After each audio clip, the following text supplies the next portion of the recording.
The parallel society looks like that in Copenhagen or Stockholm or Munich. You can almost see visually the difference between the people who are professionals who work in a building like this and the people who serve them coffee. That's what that's like, you know, an American style that you get an ethnic class society where, again, on average, because there's overlap, there are some low-skilled natives and there are some high-skilled immigrants. On average, you find that immigrants tend to have less income, less education, less social status. They're more often live in ghettos, and many of the second generation are often don't speak the language perfectly. They're politically bitter, with some right that the society doesn't treat them. So as we're talking about a development of a parallel society, both on the labor market and the welfare state. Yes, education system and the education system. This is something that reminds us not of a Northern European state, but of America, maybe. Yes. Are we already seeing this in a country like Sweden? Yeah, you're already seeing that. I mean, the city of Malmö, that was the birthplace of Swedish social democracy, has now higher inequality than 3 or 4 American states. And it's higher inequality than the US did during Ronald Reagan. And Sweden is the country in the OECD that has the most refugees and has experienced the biggest increase in inequalities since the mid-80s, according to the OECD. And about 40% of the increase in inequality is mechanically just driven by immigration, because as the low-skilled, low-income population share grows and they're not integrating, you just create this massive You're talking about the development in Sweden. You could also mention other European countries. Oh, yeah. Are we talking about something that looks like a collapse, or what are we talking about? No, I don't believe in collapse. We've never really seen any Western society collapse during peacetime. I mean, Adam Smith had a quote, which is, there's a great deal of ruin in a nation. These countries just gradually go to a new equilibrium. And, for example, if you don't want me talking about Sweden all the time, and its numbers are really very similar in Denmark and Norway, just that there is less. Right. Look at France. France has been doing this it's not a new phenomena. No. They've been doing this for half a century, and they already have they have inequality, they already have an ethnic class society, they already have thousands of cars being burned. What is the effect on the regular society, the old European welfare state of this new parallel society? Well, one effect economically is as the percentage of poor people increases, more and more of the welfare state is just, it was originally designed, the European welfare state, for a system where most people work, there was full employment, and actually the point was not to distribute to a permanent class of non-workers. It was to distribute from rich workers to poor workers and a small number who are unemployed. Now, increasingly, the welfare state has become geared toward shifting resources to poor immigrants and their children. So, I mean, again, I have to cite the Swedish number, 60% of welfare spending goes to immigrants.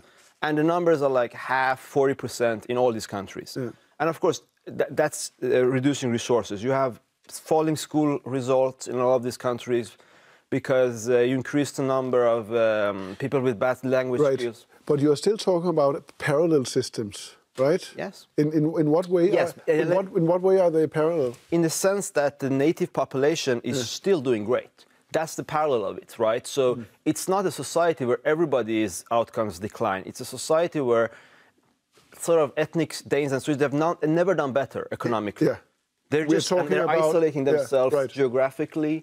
Their population share is shrinking, but their average incomes isn't. This decline in these societies and cities is not because the natives are doing worse. It's are you saying that in principle it is quite possible to retain a parallel welfare system that takes care of the, what do you call it, the original population, and leaves everybody else out? Yes, although it's going to become gradually poorer. And there is a point where, this is mathematically right, there is a point when the migrants are 5% of the population, it's not even noticeable. When they're 15% of the population, it's noticeable, it creates problems, but it's manageable. And when you're saying that this is already the case in some European cities? In some European cities, of course. Right. Some European cities were already gone bankrupt if it's warrant that the rest of the country is giving them money. Some European cities are not part of the original welfare state. They have left and they are now looking like what? They're looking like favelas in Brazil, in a smaller scale, and you have this phenomena of, the word is contested, but no-go zones, where the police will not go into these neighborhoods, where the Swedish ambulances are, they're not demanding the unions armored ambulances, because when they go to certain neighborhoods, they're throwing rocks at them. That's not even the case in Iran, that people would throw rocks. Some new politicians here would say you are exaggerating. It's not that bad. It might be that bad in some southern European cities. It's not that bad up here yet. It's an empirical question. It's not, some cities are still doing great, but it's demonstrably the case that there are cities and neighborhoods where this has happened.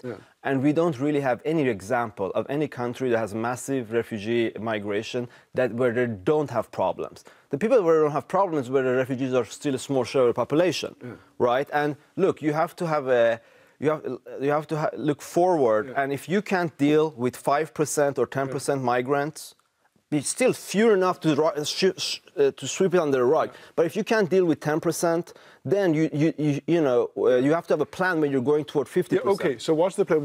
This is the last question. What is the political challenge then? Is it possible to keep a welfare system like as we know it, or do we have to make this happen? Stop immigration.